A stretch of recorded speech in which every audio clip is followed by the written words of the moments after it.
Let's talk for a minute about engagement. While I think there's quite a few things that go into engagement for students, including relationships with you as the teacher and things going on in their personal life, a good lesson can really help increase engagement.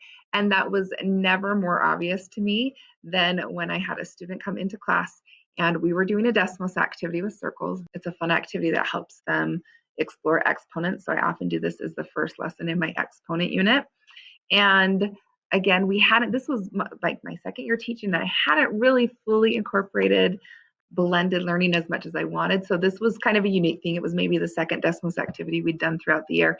And this student went throughout the entire class. The state participated. This was my student who would come in and try to sit in the back every single day. And this time I said, hey, we're going to do something a little different. Why don't you come sit in your desk? And he did, and started the activity and completed the entire activity, stayed in his seat for the entire lesson.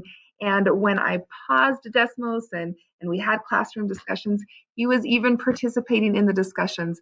A really bright kid that sometimes you would never know because he just chose not to engage. But this combining that technology with the discussions and whatnot really, really worked for him. And when you think about it, it makes sense. Like, no one wants to come into class and just be given a lecture every day and some paper and pencil and then walk out and do their homework and come back and repeat. We need variety in our lives. And I found the same thing true. We have some teachers in our school who only use technology. Students walk into their classroom and they're just on their computers the entire time. And that doesn't work either. So this combination of here's a fun activity, do a few screens, okay, let's stop and talk. All right, jump back in, do a little bit more. Okay, let's stop and talk. Really worked for him so well that when he walked out of class, he said to me, Mrs. Stewart, we should do activities like this every day.